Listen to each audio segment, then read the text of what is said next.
everyone coming from? Chris from Rowe, Lorna from Birmingham, Anil from Mumbai. Is it Pune or Pune? How do you say Pune correctly? Pune. Pune, okay. See, I forget to ask, and then like 3 years pass, and I ask now. We have Portland, Mumbai, Bangalore, Hennef, Germany. That's cool. Osborne, Virginia, Chennai, Boston. Hello, Kiara. I think it's Kiara. It's a cool name.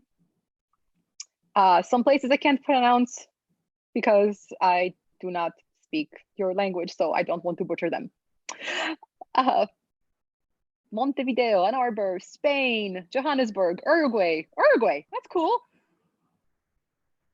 Okay, I'm really excited this morning because we had a really good webinar before in my Wonder Woman Wednesday. So I'm extra perky today. South Africa, Jacksonville. Awesome, Bangalore. Welcome. Oh, and Cindy's back. That's cool. Sweet, Delhi. Lorraine from California. Hi, Lorraine.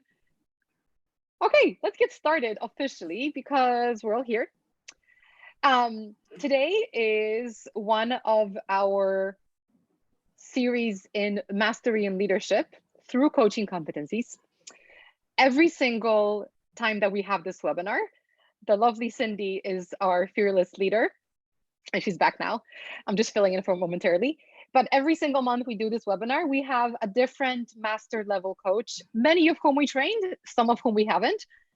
Side note, we did train more master coaches than anybody else, I'm pretty sure. We're almost at 40 now. Anyway, every month we have a different master coach who will tell us about something useful and interesting and relevant to coaching and directly tie it back to coaching competencies. So if you want to learn, these particular webinars are probably the most educational ones that we do, I would say, because they directly tie back to the kinds of things that you learn when you're becoming a coach. So welcome. Previous ones, we only had a couple of them. They're on our YouTube channel.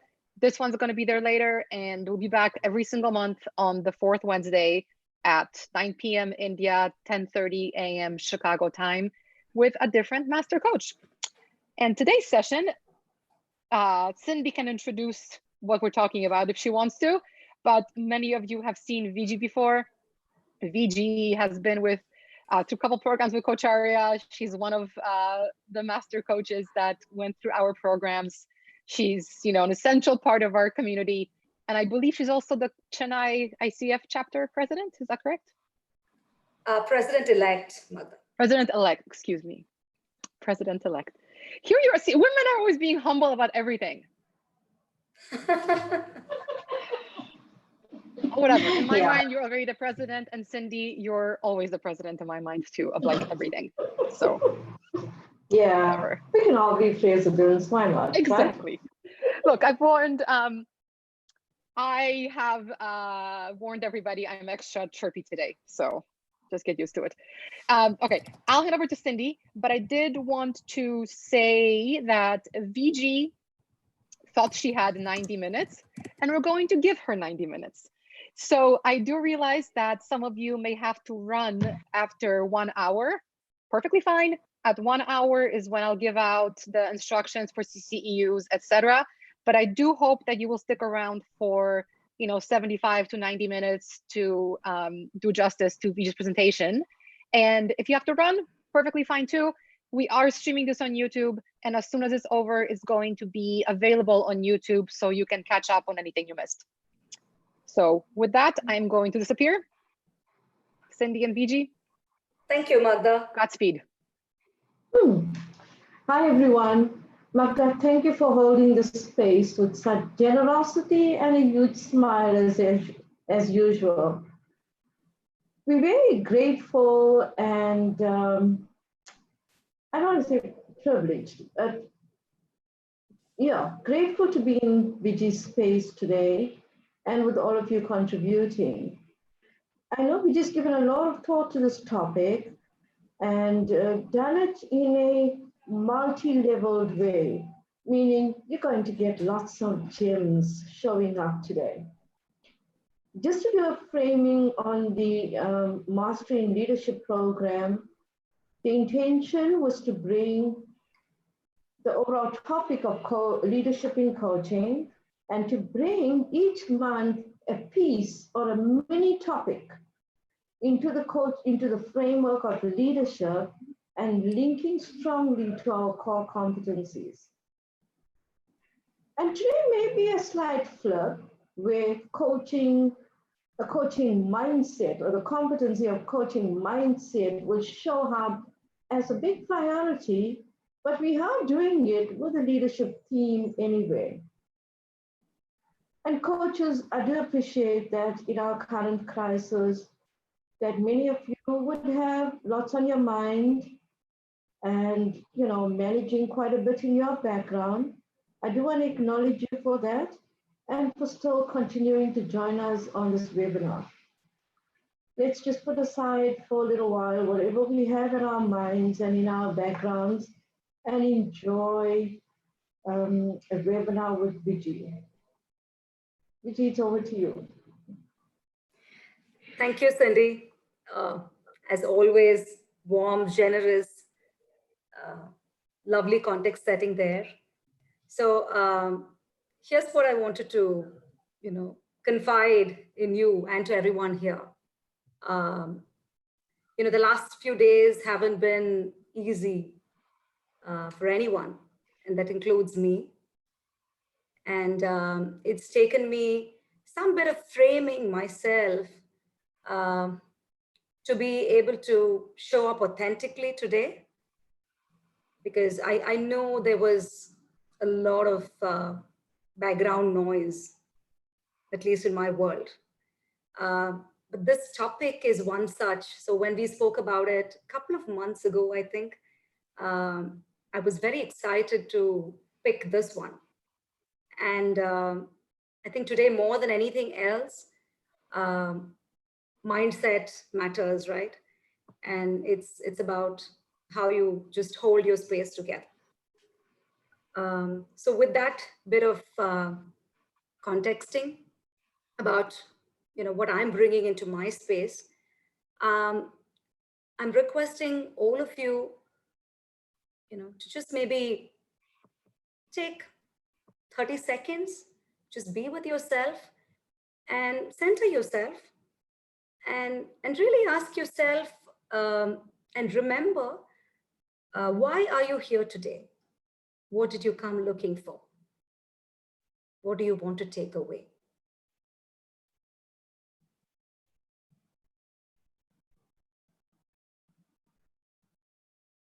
You can share if you want in the chat box, but this is more a question to really help you a little bit to just get into the space, and so that we can spend the next 1 hour putting a lot of things in the background and being here.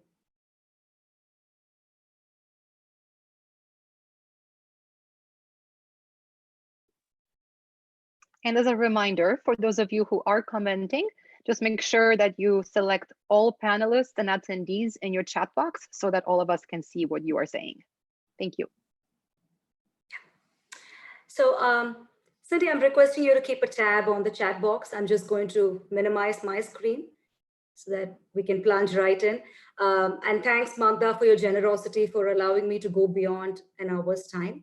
I hope I will keep it as close to an hour as possible, and we can catch up. We can pick up this topic always later. So really the theme is leading with the coaching mindset.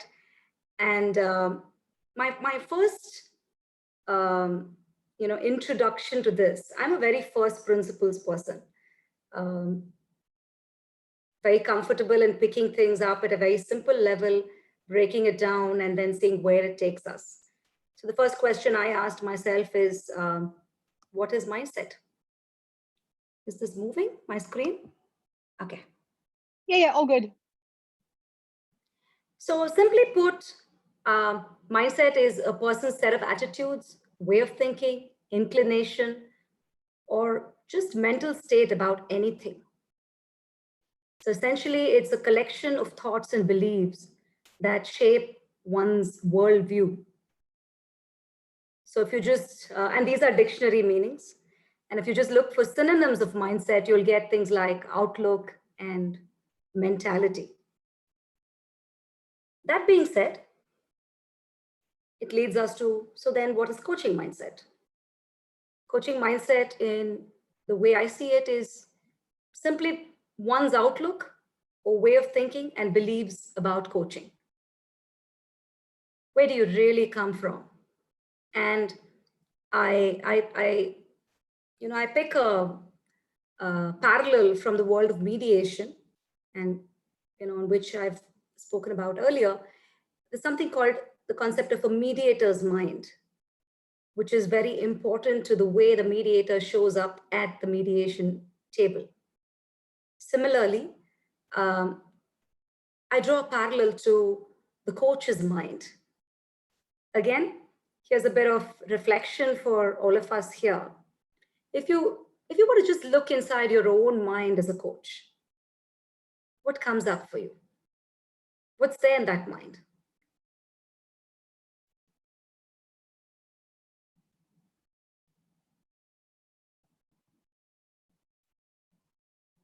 To put it down on the chat box. I was about to ask you, Vijay, you want them to type into the chat box or? Yes, please. Okay. Yeah, this one would be good. Just a few words or whatever is coming up for you. Beautiful. Seeing some lovely answers, compassion, partnering.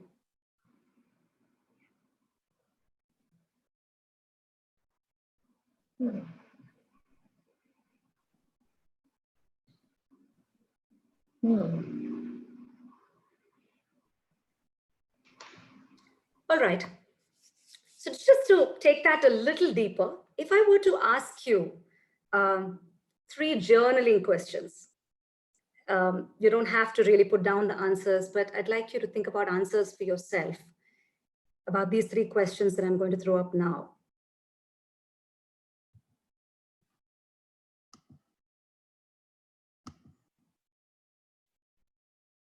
What does coaching truly mean to me? What is my coaching why? Who is the coach I wish to be?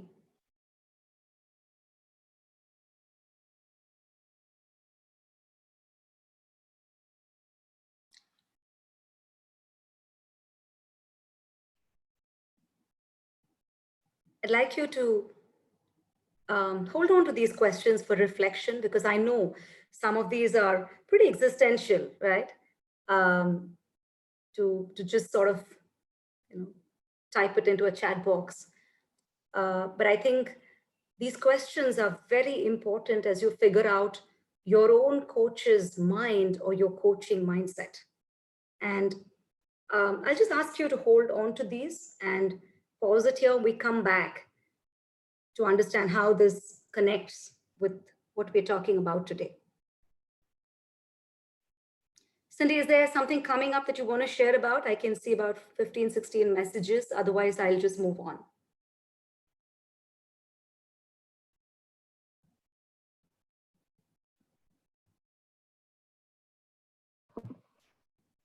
You can move? Yeah, all right. You can go on, Vijay. I'll if it's okay, I'll stop here at an appropriate point and we'll take some questions. Yeah, absolutely. Right. So now I'm going to connect mindset and leadership, which is really the theme for today. So when you figure out mindset, or rather when you know your mindset, in the process of discovering that, you get to figure out who you are, where you're going, and why you're going there. And so you, as a result, demonstrate personal mastery or self-leadership. And I'm borrowing a definition of self-leadership here, which is the practice of intentionally influencing your thinking, feeling, and actions towards your objective.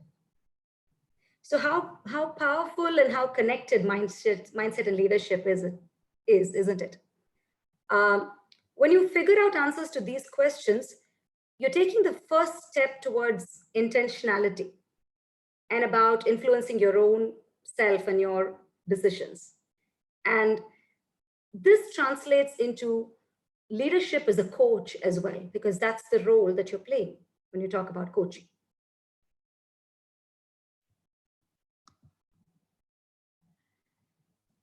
Now, what I'm going to do with that context is we're going to get straight into understanding the way this coaching mindset comes up as a competency, which is the focus of our conversation today. And I'm referring to the ICF competency of embodying a coaching mindset. But before that, I'm just going to set the stage by really, because I know a lot of us are still getting the hang of the new competencies. I know we're in this phase of transition. And of course, competencies is a favorite topic. So you'll have to indulge me in that.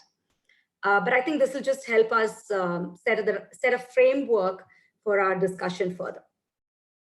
So if you really, I think a lot of us or all of us are familiar with this, right? The old core competencies, the ICF old core competencies, which is really into 4 clusters. And I'm not going to be reading into what goes into these. Yeah. If you look at the updated core competencies, and if you want me to go back to that slide, I can. But I've just moved on because this is where coaching mindset is really coming from as core competency 2. Again, the foundational clusters are pretty much the same. But if you see in the foundation, right, which has 2 competencies, which is demonstrates ethical practice and embodies a coaching mindset. Yeah. And of course, we know that there have been some changes, for example, in in communicating effectively. There is the piece about evoking awareness, which has included a couple of the earlier competencies as well. But the point is, clearly there is a level of distinction between the way the competencies are clustered. The foundational competency really talks about the being or the beingness of the coach. And the other 3 clusters really talk about the doing and the various things a coach does in a session, in an engagement, across sessions, right? And that's the way the updated core competencies has been structured. So if you really want to do a comparison, right? This is what comes up. The clusters are pretty much the same. Yeah, even in the old competencies, there was setting the foundation, but it largely had only the focus on ethical practice, which was CC1. But here, the foundational cluster includes coaching mindset. And also, if you were to look at other differences, coaching agreements are now a part of co-creating the relationship. Earlier, it was not. And as I said earlier, evoking awareness, it includes creating awareness, powerful questioning, and direct communication. Yeah. And why am I saying this, right? I mean, why are we getting into this? Now, we need to understand coaching mindset in the larger framework and context of how these core competencies are gradually evolving.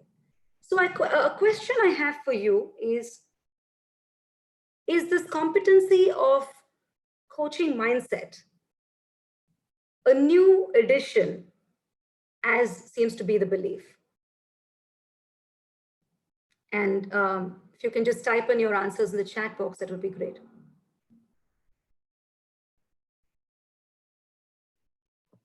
The question again, Vijay, please.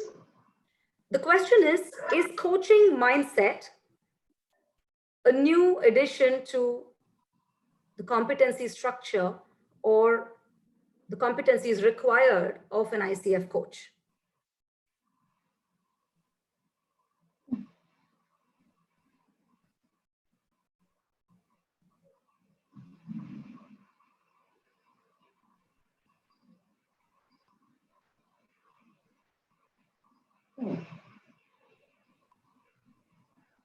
Yeses, no's, Cindy?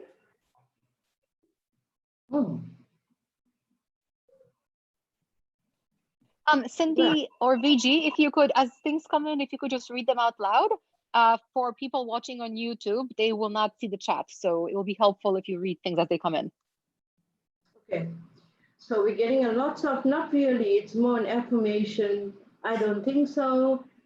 It was already a part of coaching presence. Again, it's more an affirmation. It's just more specific in requirements.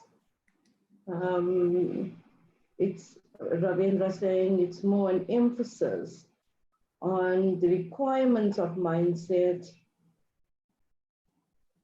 Let's see, what else? And more an emphasis on mindset. The centrality of the mindset, emphasized again. It's like, I think we have a theme appearing here, Vijay, right? Okay, I'm not seeing the chat, Cindy, so I'm just listening into what you're saying. You know, there seems to be some theme appearing in where coaches are saying it's been there, just either repositioned or more affirmed and acknowledged. Right. So I think that's a great way to segue into the rest of my, at least this part of my presentation. So let me just move on here. I'm going to now sort of, and bear with me, this is going to be a data heavy sort of slide. It may seem analytical, but just stay with it. If you're not the type who likes too much of analysis and data, and just sort of take in what comes, from this slide. Okay, so yeah, before that, sorry, I think I just got a little mixed up. We'll come to that a little later, right? Hold on to that question. But let's get straight into embodying a coaching mindset. The definitions first, okay? Develops and maintains a mindset that is open, curious, flexible, and client-centered. Yeah, seemingly simple words, I would think, and not too much of confusion on what these mean. To me, if I read this, the coaching mindset is, simply put, is about the who of the coach. And I go back to what we did earlier, the questions I invited you to ponder upon. In coaching, we, as part of coach training, we learn the difference between the who of the coach and the what. And coaching is really about coaching the who on the what, and the who becomes so important in the whole coaching process, the who of the client. Similarly, if you flip things around and ask the question, can I identify the who of the coach? That is the essence of coaching mindset. It shows up as your coaching mindset. And there's a lovely word here called embody, right? I'm sure you've picked up by now that the updated competencies use a lot of the verbs. The usage of nouns are much lesser. And one of the beautiful verb is embodiment. And I knew I had a sense, but I just wanted to be sure again. So I went back to the dictionary and searched for embodiment. And what I got was the representation or expression of something in a tangible or visible form. Quite beautiful, isn't it? We're talking about something that is intangible, which is mindset and the mind. And then we're talking about making it real, making it visible, making it tangible, right?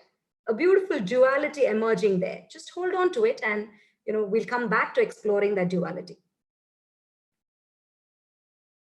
If you break it down in terms of the competency markers, this is an exact text of what coaching mindset is. And I'm not really going to be spending too much time on this because we all have access to it.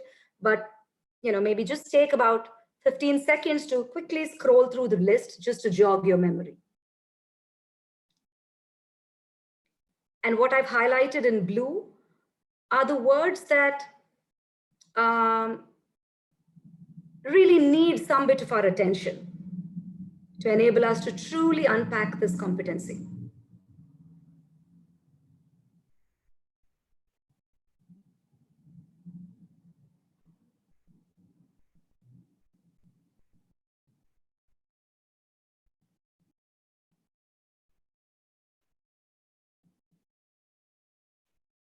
I'm going to move on. From those 8 points that were there, if I were to construct building blocks, just to simplify the way I internalize this, these are my building blocks. What stand out for me? First one about appreciating client autonomy, respecting and completely believing that the client is an autonomous whole. Ongoing learning and development. This refers to the coach's ongoing learning and development. Developing a reflective practice that enables the client to be, the coach to be better and do better. Contextual and cultural awareness, both with the self and with the system, which is the client's world. Yeah.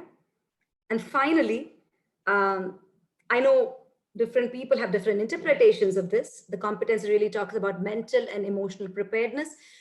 The way I see it, it is being fit for purpose.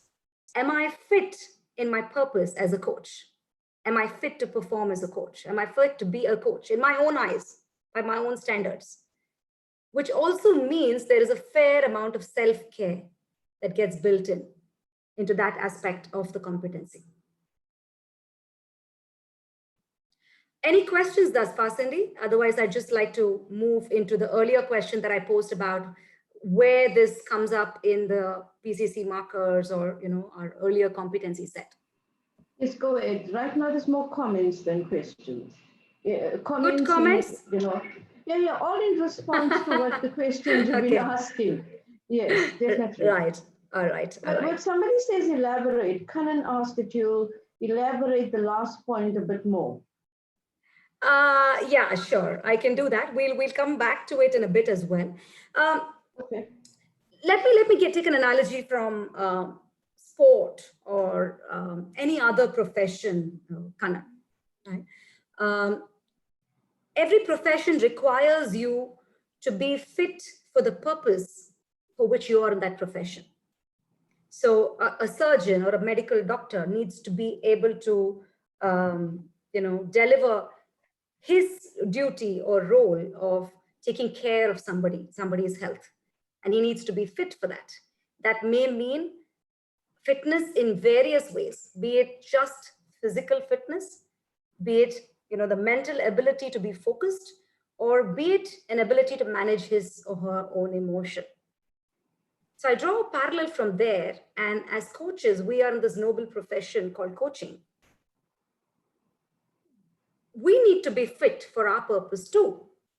And ICF and coaching mindset talks about being mentally and emotionally prepared for a session. I'm just trying to look at the larger aspect of what that means. Why should I be mentally and emotionally prepared? I need to be mentally and emotionally prepared because it sets me up to be fit for the purpose I have chosen for myself. Yeah, Vijay, I was going to engage with you a bit more on this. Because we are professionals, right? It's the profession of coaching. Yeah. So a part of this fit for purpose is becoming a professional and ongoing learning and development in that space of becoming a professional. Because you and I know, even at an MCC level, we're still ongoing learning. There's no stop point here. There's just, I get delighted when I'm mentoring a coach and I learn something myself, and that it's little bits of nuggets showing up in something the coach has done and during mentoring where you see this becoming more and more professional in yourself, talking about myself. And the same with our clients. As they're going through a coaching journey, it also delights us and we the self-growth, self-development as we see their progress and experience that. Yeah? Yeah, absolutely, Cindy. And if you look at mastery, right? I mean, people who are cutting edge in their craft would always be at it. And I go back to this another very personal example of a doctor, and without getting into names, etc. Somebody known to me personally is an all India reputed physician in a particular branch of medicine. And since I know him personally, I know that every day at the end of his day, right, 10 to 11 p.m. is his me time. And you know what he would do in his me time? He would be plowing through medical journals from a different, not an Indian medical journal, yeah, but from somewhere else. And that was his way of being fit for purpose, because he would say that my knowledge is there's never a cap to that, but I just want to be better and better and better and just want to sharpen my saw. So what you're saying is absolutely beautiful, Cindy. Yeah. Okay, I'm just going to move on now. And yeah, so this was that slide that I spoke about. So just sort of stay with me here. Look at the column, leftmost column, which is all about the elements of coaching mindset that we spoke about, right? Client autonomy, ongoing learning and development, reflective practice, cultural awareness, coach's intuition, developing and maintaining emotional regulation, emotional and mental preparation, and seeking outside help. So these are really the core elements of what goes into coaching mindset. And the 4 columns that follow after, yeah, are really the references to our PCC markers document, which is the place from where a lot of us use as a reference guide to hone our competencies, to know about the competencies, about what they stood for. What I've tried to do is try and see, did a little bit of mapping here, try and see whether elements of coaching mindset have been there earlier or it's totally new and different. And like what a lot of you seem to have said, it is not totally new and different. Lots of parts of it have been around for a while. But what has now happened beautifully is the culling out of a lot of it and giving it, I think, the status and the place that it deserves.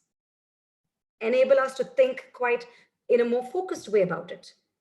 Having said that, I don't think all of the elements were there.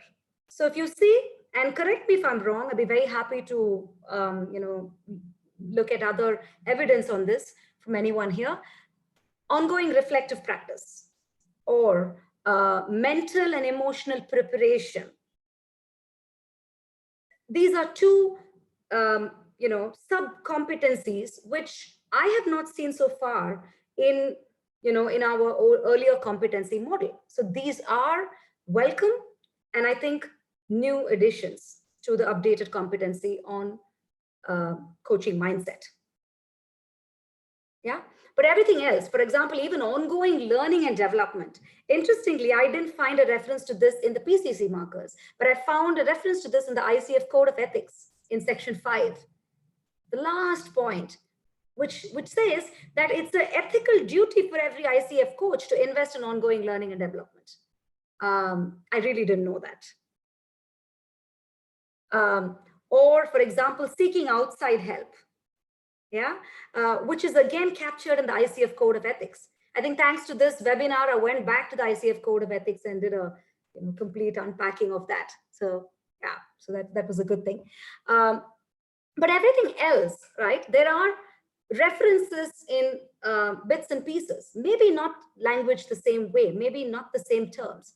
But I'd like you to go back. I mean, we can spend a lot of time unpacking this, but I think in the interest of time, let's move ahead. But just go back if you're not sort of convinced that it was there earlier and where this has come. I'm happy to share this slide as well as a reference point. The one that had a lot of reference was client autonomy in different ways, though the word client autonomy was not used, whether it was in coaching, creating the agreement or creating trust and intimacy, coaching presence, or even, 9, 10, 11, managing progress and accountability. there is a reference to client autonomy. Okay, I'm going to move on. Now let's context this with the new coaching competencies, updated coaching competencies, sorry. And the context I'm going to bring here is, though there is a competency which has been, dedicated and with focus called the coaching mindset, again, it finds mention in quite a few other places of the updated core competency model. And that's quite powerful, which means, the earlier question about embodiment. So there is mindset, but, it's showing up in different places of the doing of the coach. And let me explain here why. If you look at the first competency that I'm referring to, which is cultivates trust and safety. Earlier, it was creating trust and intimacy, and we know it's changed to this nomenclature now. It talks about partnering with the client to create a safe, supportive environment that allows the client to share freely, maintains a relationship of mutual respect and trust. And what stands out for me here is the reference to partnership and respecting the whole person of the client, which directly feeds into client autonomy. Because when you respect that the client is whole as a person, you also then believe that he or she will be responsible for whatever he does or she does. Also, acknowledging the work of the client in the process, which again is a beautiful indication of partnering. In this competency, and I've not written this verbatim, there is a reference to client context, which gets mentioned in coaching mindset. And client context includes identity, environment, experiences, values, and beliefs. So the context that is referred to in coaching mindset refers to all of this. So as a coach, you're accounting for, a very systemic view of understanding the core of the client. Similarly, it talks about adaptability, which is about adapting one's coaching to the client. Often we talk about coaching style. Sure, it's okay to have your coaching style, but I think, really having coaching mindset is being your adaptability, your flexibility to adapt your style to the client. And finally, I refer to vulnerability, which is mentioned here, which is about demonstrating openness and transparency, which is again so important when you talk about a mindset that is open. So when you talk about these elements in coaching mindset, you will find it getting strengthened in many places here. And the top one being cultivating trust and safety. I'm going to move on. There's another competency, which is which I would really think, is so connected to coaching mindset, almost, inseparably so, if you were to ask me. Coaching presence talks about, and the terminology is maintains presence because of the usage of verb, but really we're talking about maintaining coaching presence, is fully conscious and present with the client, employing a style that is open, flexible, grounded, and confident. Beautiful, isn't it? Open and flexible comes here as well. It's present in coaching mindset. It also finds its place here. About the word grounded, completely new and different word that's come in. Again, if you look at the meaning of grounded, it's about being centered. It's about being fully conscious and present to what's going on around you. Calm, stable, right? And beautifully ties back in to the client, to the coach, being able to manage their emotions and being emotionally prepared. Imagine if you can be grounded. You show up in so much more comfort and confidence with your emotions. Again, client-centeredness and curiosity two very important aspects of coaching presence finds its place here. And managing emotions, as I spoke about earlier, that of the client and of the self shows its place here. So fantastic linkages between the two. So what is the mindset here actually shows up as coaching presence. With the right mindset, you can be so much more present in the session and for your clients. There are a couple of other competencies where coaching mindset finds its place, again, finds cross-reference. In culture and context, it comes up in active listening or listens actively. What do you listen actively to? To the client, systems, and context. Yeah. And similarly, client autonomy shows up in facilitating client growth. You are completely honoring the client when in that last bit of the competency model, which is facilitating client growth. Finally, in evoking awareness, there is a reference to both flexibility and client-centeredness, right? Flexibility defined as adjusting the coaching approach in response to the client's needs. So in this session, I may be adopting a certain approach. In the very next session, my approach may be something very different. And as a coach, that shouldn't unnerve me. That should not make me feel not anchored or not grounded. And where do I get the confidence from? Because my style is flexible and open. So this is really what I wanted to say about how there is this beautiful backing and forthing between coaching mindset and, I would say, pretty much 60–70% of the rest of the core competency model, which has now been updated and released by ICF. So I'm just going to do a little bit. This slide is, these are my notes, my own notes, jottings. If I were to analyze this whole thing, right, what are the key themes that stand out for me? It is seemingly a new competency, but not really new or entirely new. The embodiment or showing up of this competency across the sessions and engagement in other competencies. So this competency does not only show up in the session, but it shows up across sessions. The focus on partnership, which is about honoring client autonomy. The focus on culture and context, which takes a broader approach to the client itself and a broader approach to the coaching goal. Questions which I also had in my mind when I first got introduced to this was, so how would this be assessed? In a recording, how would it show up? In a recent ICF webinar that I attended on this, what I really picked up was saying that here the assessment may not necessarily happen through the recording. It may come through, but largely that assessment may have to be done through the knowledge test, skills and knowledge test, which is really about the CKA, right? About what is the kind of mindset that a coach brings into coaching. Time will tell, in the revised PCC markers, how this shows up. And I'm also very curious to know about that. And as I finally said, there's a beautiful interplay between mindset and embodiment. So not really oxymoron, right?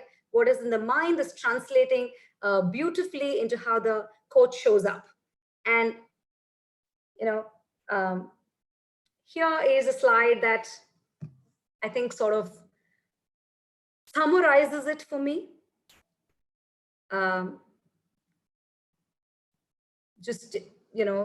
Stay with this. What is in the center is about the elements of the mindset, which is open, flexible, client-centered, and curious.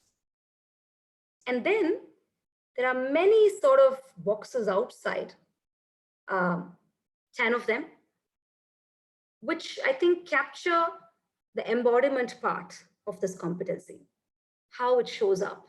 So if you, again, go back to that client's mind, right? Coach's mind that we spoke about. These are the things that the coach shows up as vulnerable, aware and intuitive, grounded, embraces partnership and autonomy, a coach sharpening the saw, confident, fit for purpose, caring for self, emotionally intelligent, and finally, appreciating the system in context, and finally, reflecting, learning, and growing. And the interplay is so beautiful. The same embodiment, the more you embody, the more it sort of feeds back into the mindset, and the center gets strengthened. So mindset affects embodiment, and embodiment feeds back into strengthening the mindset. Just going to take a pause here before we move into the second part of the webinar about the how of this competency. Cindy, if you can, just share what's coming up, and also if there is, this format is a little difficult for me because I can't, I don't get visual feedback, and I'm a pretty visual learner. So if there's something that you want more of, less of, please share that in the chat box as well. Okay. So there's lots of compliments. Coaches liking the points that you are raising. For example, good summary, especially like bullet points 1 and 4.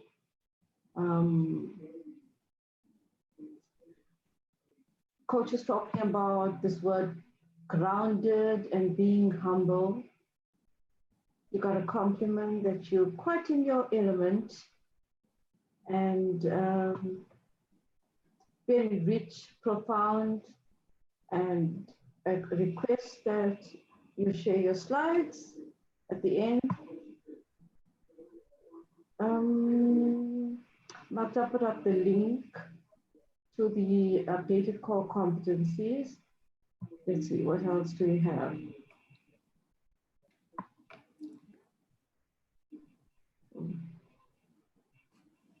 So it's mostly comments and compliments around the speaker and the content.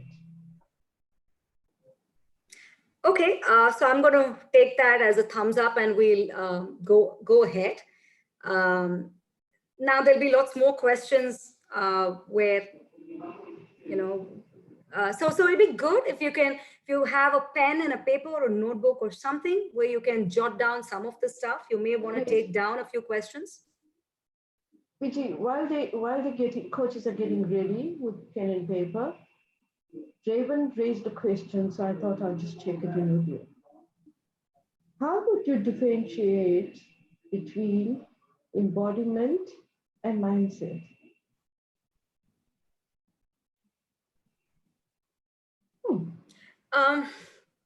Okay, so just going to repeat some of what I said earlier, and I'm happy to hear a different point of view. The way I see it is, like I defined mindset earlier, it's really about, an attitude or a philosophy or a mentality that I hold towards something. So it could be in the context of coaching. What do I really believe coaching is all about? Who do I really believe a coach is all about? How do I see this whole thing? And very different from my coaching style or my model or my business model or none of that, right? Fundamentally, how do I look at this? What's my attitude towards it? Embodiment, as I defined earlier, is about, how do I get this thing going on in my mind and in my heart, in my internal space, how does it manifest for others around me?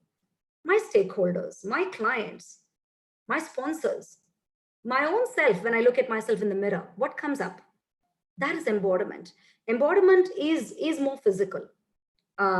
Embodiment, even though it's behavior, it is more tangible. There is evidence of it. So, which is why I think, they're connected, but they're different. Cindy, if you have anything to add or a different perspective, please share. We have some coaches also sharing their opinions. Embodiment is manifested mindset. John shared, oh, the chat is moving quite fast here. Embodiment for me, to feel it deeply in your belly. Okay, I'm going to find John's one, which is just moved away very quickly, but other coaches are making reference to it. Let's see, where's it? There we go. To my mind, embodiment is embraced. To my mind, embody is embracing it, owning it, making it my own, make it part of my body as it were. Yeah. Yeah, it's beautiful. And I think it's absolutely right. So for example, when when I'm open, when I come in with an open mindset, I sometimes feel myself, being vulnerable, because I'm ready to be, I've opened myself for critique, for feedback, to be vulnerable. So yes, it's true. I feel the vulnerability in various ways in my body, but I just want to take it one step further. My significant others, and when I mean a significant other in the coaching partnership, it's my client. Yeah, they feel my vulnerability too. And my vulnerability then creates that space for them to be vulnerable. So embodiment is also about me being so comfortable with being myself that it shows, that it's there for all to see, for my client to see and experience as well.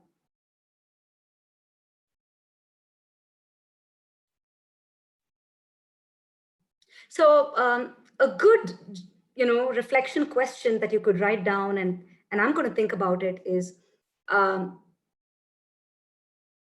what are the different ways in which, these aspects of the coaching mindset finds embodiment in your life when you are coaching? How does it show up for you? Or how does it not? Is any of them more challenging than the other?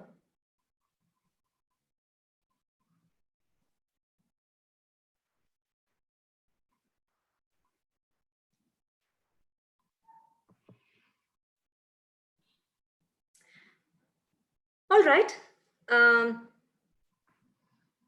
So I'm now going to move into the second part of the webinar. And this bit was really built a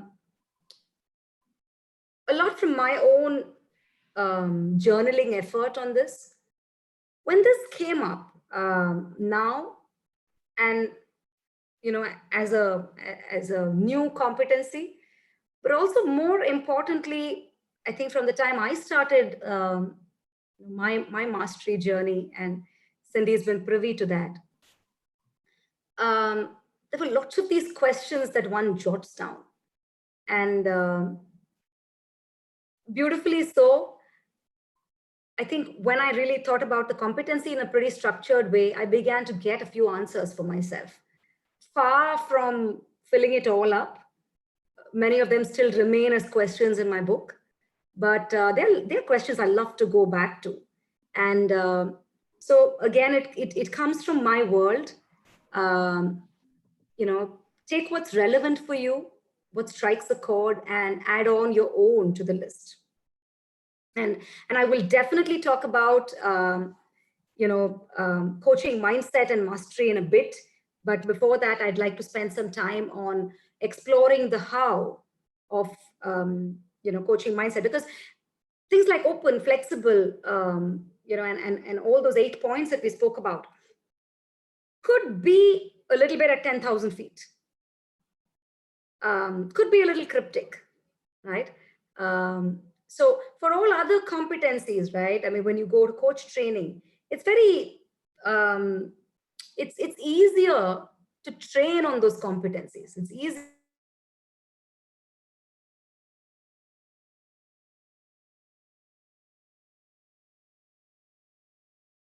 you can go through. Not to say that any of it is easy, but this one is just so much broader and loose. I think that it requires introspection, but I think the competency itself is like that, right? No one can teach another or guide another on how to build mindset. I think it's the hardest thing, right? Because it's a part of you. So I'm just going to spend some time now in exploring 4 main blocks. I've consciously kept out 1 or 2, for example, client autonomy, because I think it shows up in a lot of places. And I think a lot of us would be quite aware as to, coach behavior or actions to foster client autonomy.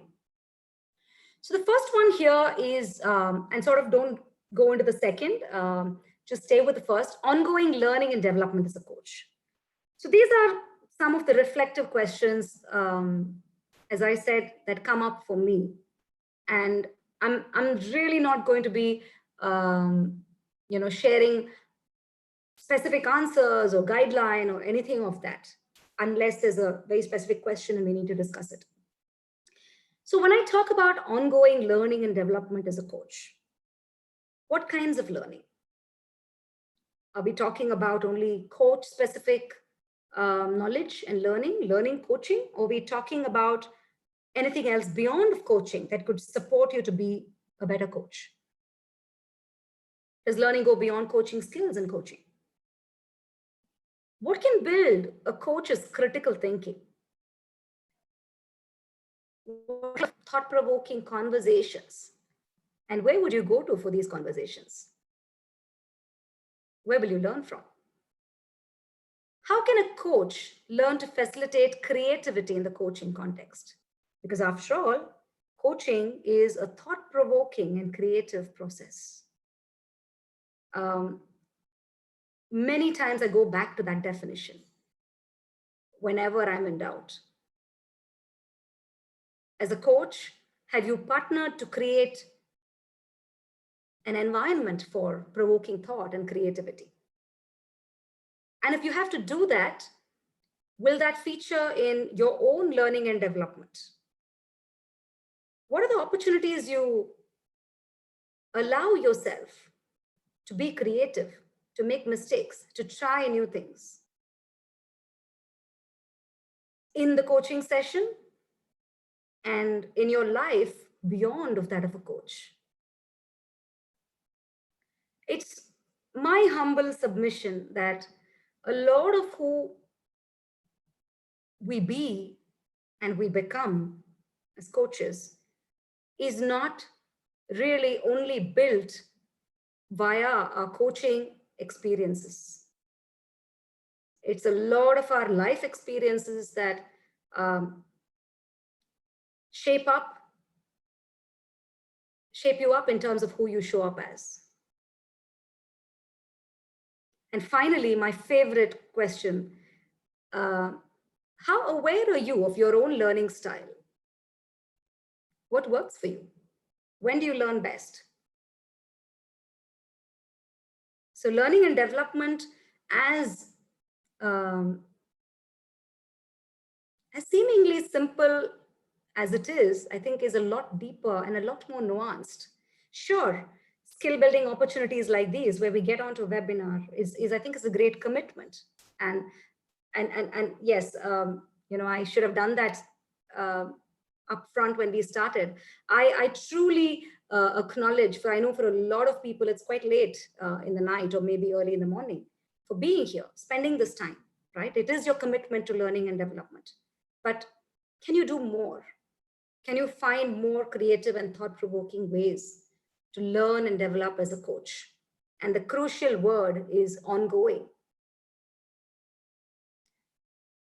Moving on. Similarly, about reflective practice. Again, ongoing reflective practice. I know a lot of coaches think that reflective practice is journaling. Sure, journaling, I think, is a great place to start. And I think, you know, all good coach training schools encourage us to, you know, do journaling. But some more questions for us to think about in this space of reflective practice. What could a coach reflect upon?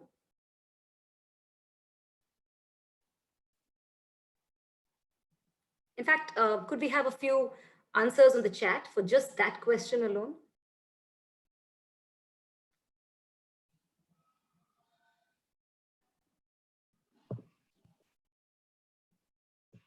So, I'll just talk a little bit while coaches are typing, and I'll add some contributions from the chat.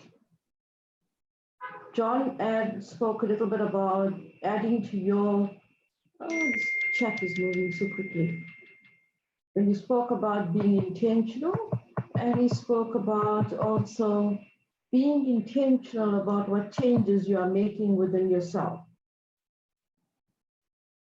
Yeah. So where are we now? In a very fast moving chat. Let me pick up some other things. I could, as coach, have embodied the mindset better during the session. I could reflect upon the experience when in the process of understanding. Was I vulnerable? I can reflect upon what I notice in myself. How am I different as a coach today as compared to how I was 12 months ago? What changed in my mindset? What fears were showing up? Any root cause analysis? Reflections on how I am contributing to my clients' growth. Reflect on your emotional state during the coaching. How comfortable are you? Yep.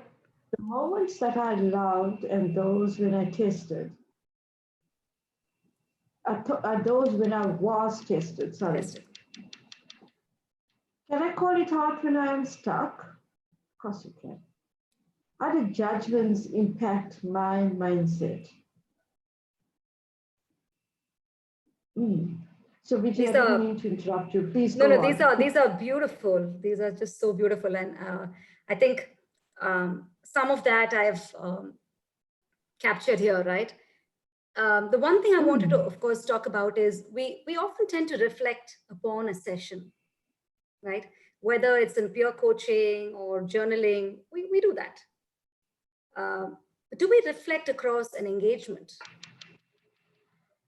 Do we reflect across engagements?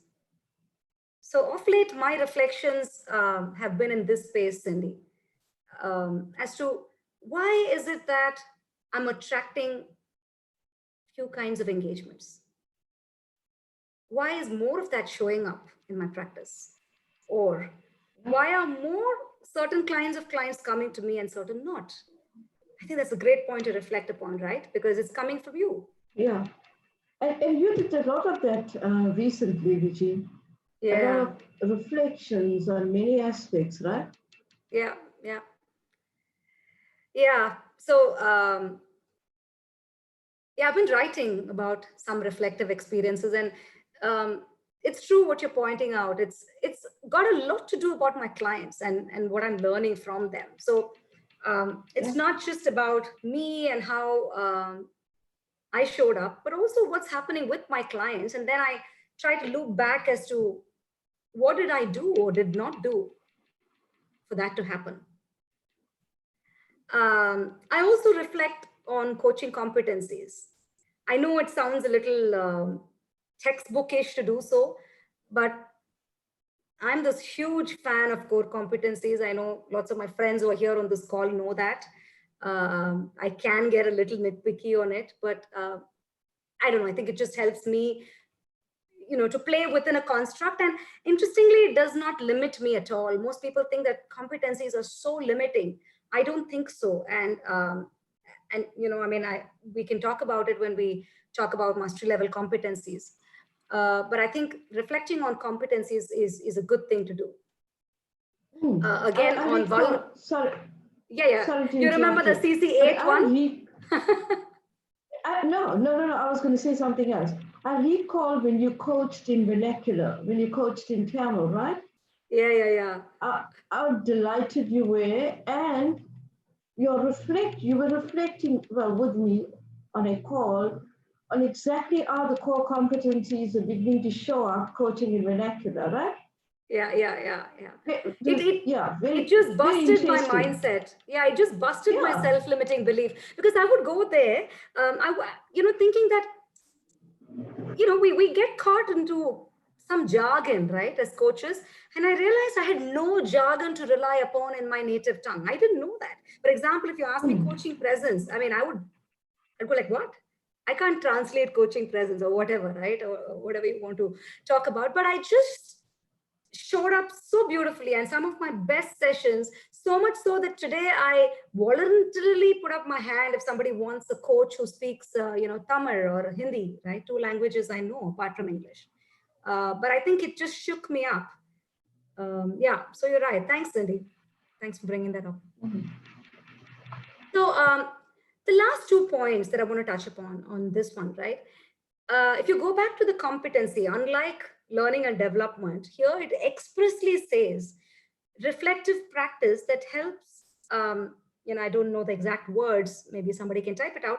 It's about, that being in the service of the client, enabling you to coach better, to be a better coach, right? So this has got to then add up into sharpening that saw, that example that I spoke about, right?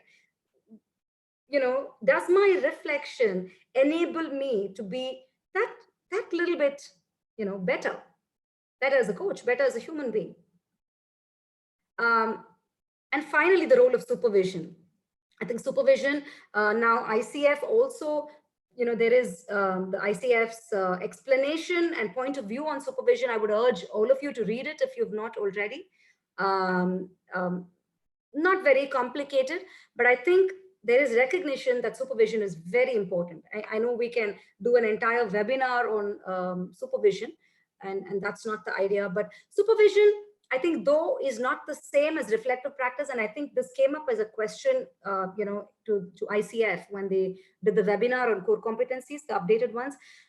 Supervision is not the same as reflective practice, but supervision is one of the ways of reflective practice.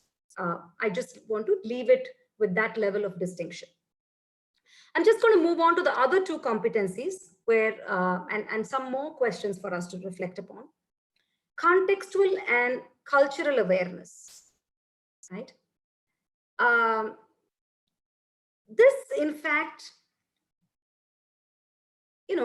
could be a competency that requires work in progress, but it's not very complicated. I think it just requires a coach to truly be open and, embrace new opportunities and experiences. Like Cindy, the previous example that you gave, right? If, let's say, I did not want to take that bit of risk and say, hey, okay, let me get into a new cultural context of somebody who doesn't speak English and, just try. I don't think I could have appreciated that world at all. Then imagine I'm closing my doors to so many beautiful people out there who, could benefit from my gift of being a coach. So what kind of interactions can enable varied cultural and contextual appreciation and go beyond your coaching world? I remember in one of the earlier webinars on coaching children, right? I know it doesn't make sense from a business point of view. Yeah, I mean, any good marketer will tell me that's terrible strategy, to go and sort of coach children when your focus is something else. But I love coaching children and teenagers because they take me to a very different world with very different realities and challenges. It puts me in a very different contextual situation. So I would urge you, though it may not be from a financial point of view or a business point of view, allow new coaching opportunities and new kinds of people and new kinds of conversation. Allow yourself to go into those. The one person who'd gain in this is you as a coach. How can a coach develop an appreciative inquiry process, especially with people whom you don't see eye to eye with at all? Can you still appreciate their world? Can you still really listen to what they're saying? So you may land up with a client with whom on the surface you really don't see eye to eye. You hardly have anything in common, but still the client chose you and you decide to coach. Can you really allow yourself to embrace that client? What opportunities can allow for experiencing debate and dissent? Are we comfortable with that? Okay. And I'm going to say something a little provocative here. Yeah, but I request you to take it in the right spirit. I find in a lot of coaching communities, or let's say when coaches get together and suddenly that becomes our world, right? We are with coaches, we are in the coaching space, we are networked with coaches, we are friends with coaches, right? That becomes our world in many ways. And in that world, often I don't see healthy debate and dissent. I find we are more disposed to being so appreciative, right? We don't want to sometimes get into areas that are uncomfortable, that are different, that bring in that diversity. So my question to you is, as a coach, as a human being, how comfortable are you with debate and dissent? And where do you create those opportunities for yourself? Is everyone around you is saying, yes, well done, great job? Where are you going to get your critique from? Right? And the moment we allow ourselves to be in that space, we are able to appreciate differences and we're able to look at very different contexts. I find this very useful as an aspect to build in myself as a coach. And finally, the influence of our own context and culture on our thinking and being. And here you really need to put a hand to your heart and say, how truly limited do I become because of my identity? The fact that I'm Indian, the fact that I'm woman, the fact that I'm a mother, the fact that I'm, we hold on to our identities, right? And how much of that slips into the coaching context, knowingly or unknowingly? What are those unconscious biases we take with ourselves? Though we say we will hold everyone in unconditional positive regard, we will not be judgmental. I'm not saying that you have to be 0, 100, but as you said, Cindy, it's work in progress.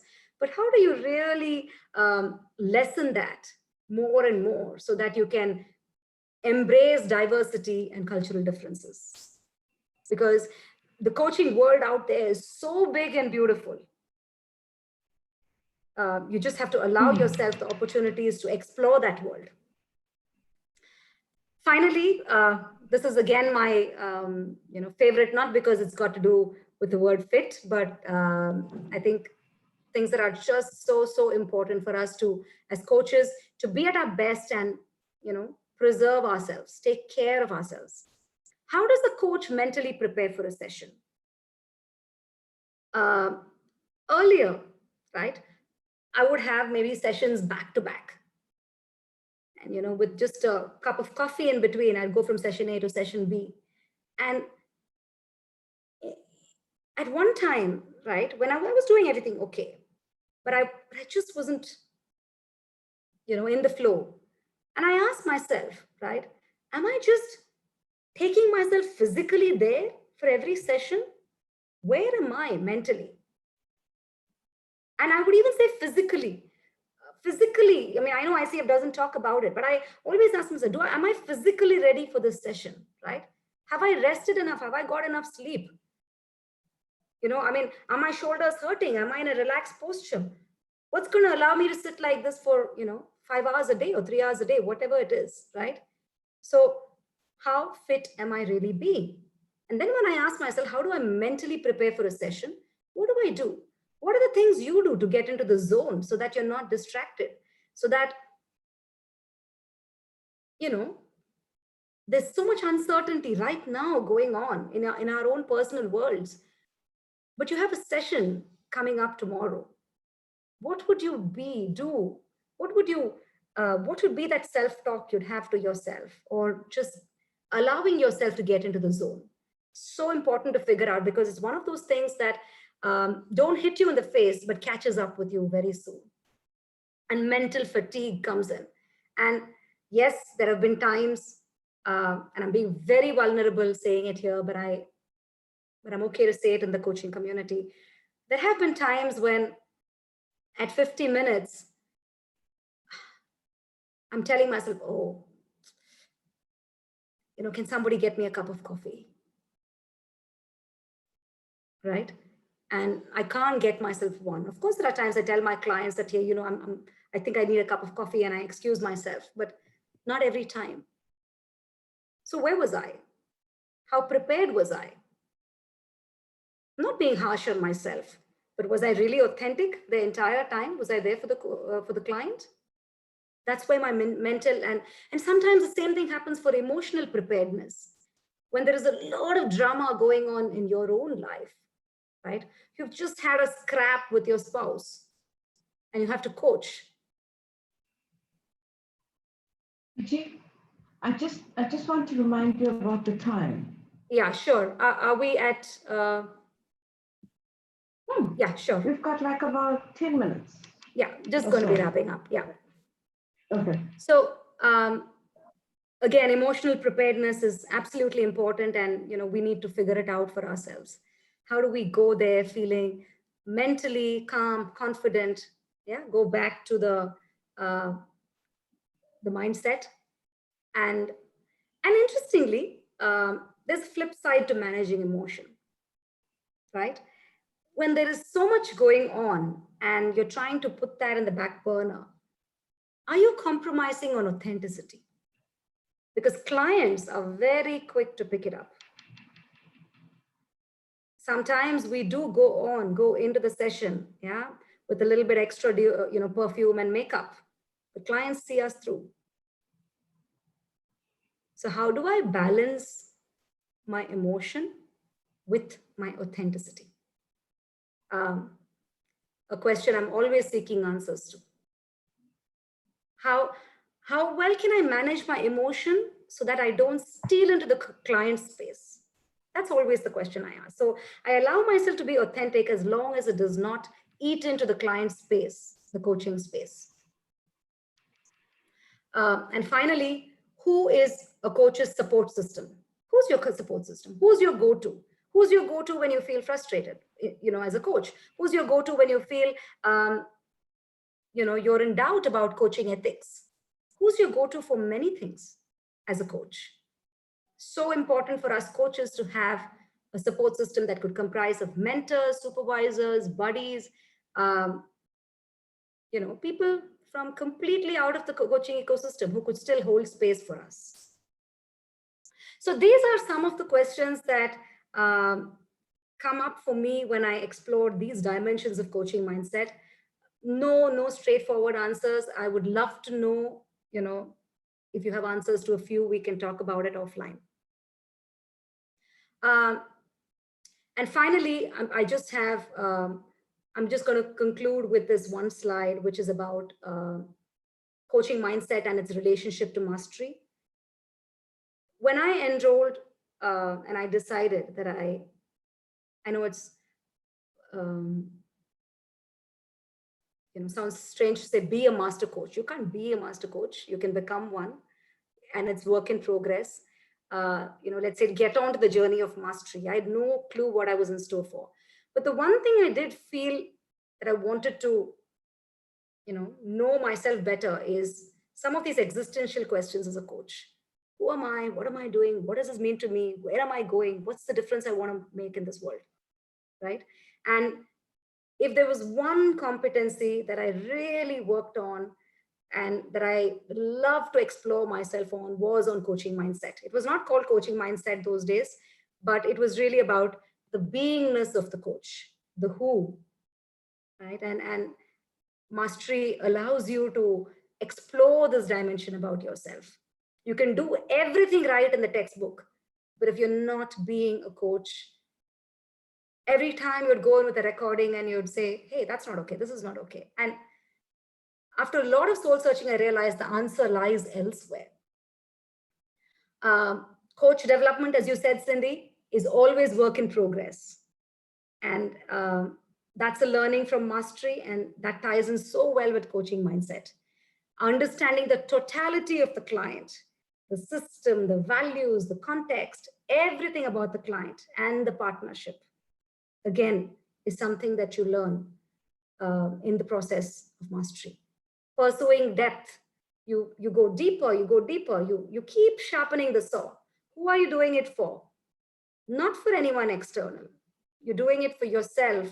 As somebody said, the embodiment, feeling yourself as the coach who you want to be.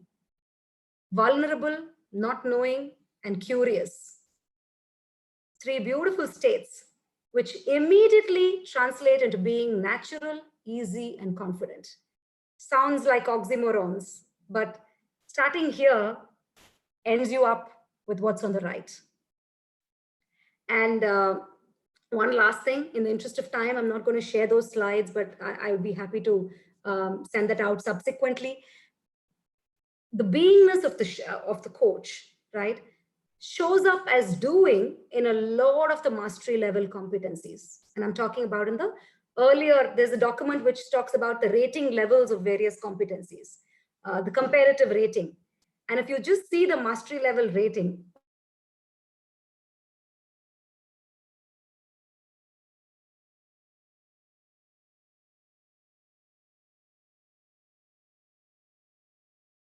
take that up as a post-session activity to look at that mastery level rating document and to see where some of this shows up. These are the slides. All right, so I'm done. Long session, but I really couldn't have done justice to it any other way. Thank you, Magda. I really appreciate the extra half an hour that you gave me, and very happy to take a few questions if we have time. Otherwise, always happy and always enjoy a good conversation on coaching. Feel free to reach out. That's awesome, Vijay. I have a suggestion because I'm sure there will be questions and the chat was really lively today. So I will, in like 5 minutes, I'll post a blog post on coacharya.com, coacharya.com/blog. I'll put a blog post with this session embedded, and anyone who has any remaining questions, just please head over there. And there's a comments section right below the video that I'll insert. Please ask your questions. And when there's a few, I'll ping them to VG so she can answer them and we can update the blog post. Cool. Yeah, sure. Cindy would be very happy to know what you are feeling and where you are on this. And also, invite all participants to maybe one word to just check out as to where you are after the session. And now I'm going to look at the chat box. So that would be great. Just get some feedback. So where am I? Vijay, I share a lot of sentiments put up on the chat that you presented in a very authentic way. I was, talking to us, which felt great. And sharing some things of your own, engaging with some things with the rest of us. So I'm very grateful to be in your space today. And I'll take 1 minute before I'll tell you what's going on in the chat, okay? And the 1 minute is, coaches, please join us next month on the leadership webinars. We are discussing conversational intelligence or intelligent conversations.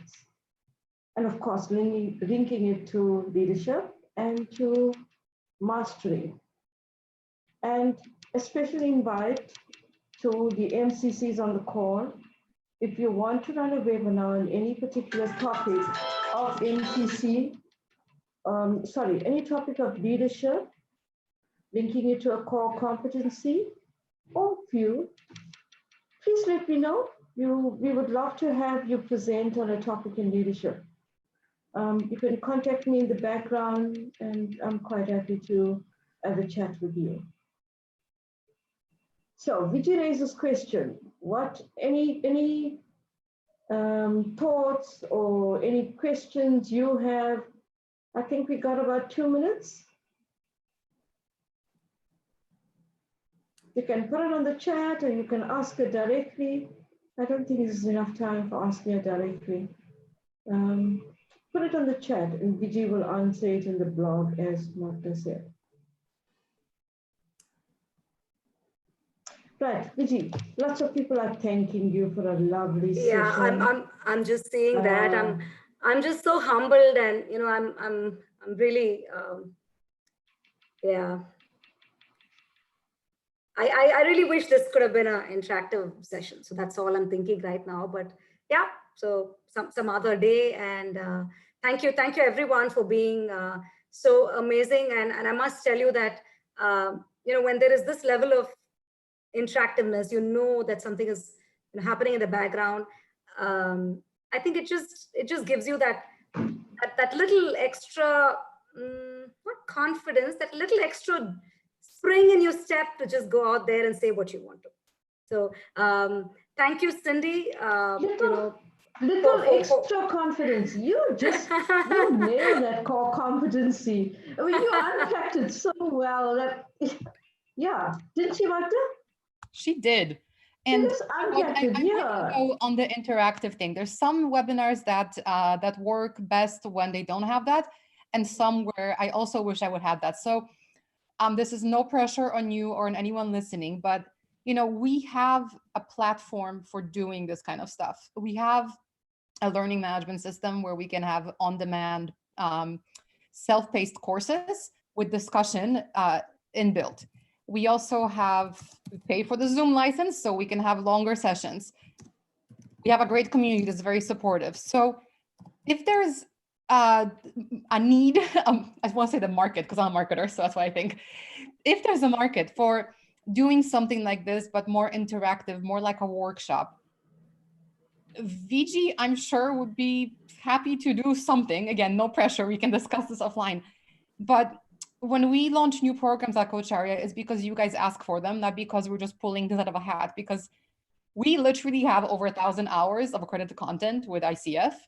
And we have so many people who want to do things, but we don't want to launch things and then not have enough participants. So this is, I guess, a call to action to our audience that if you want to see a program, especially like a workshop one that's longer, maybe more intensive, more discussion-based, where we're all on the screen, and most likely paid, because obviously we need to make sure we remunerate, I can't say the word, the person who's leading it. Please email me, magda@coacharya.com. You know how to reach me. If enough of you come and say, we want a program on blah, we can make it happen. We just need you to request it.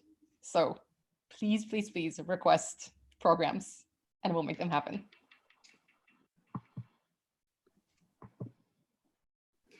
Thank you. Sweet. All right. Thank you, everyone. Stay safe, and thank you. Love and prayers to everyone, whichever part of the world you're in. Bye, everyone. Bye.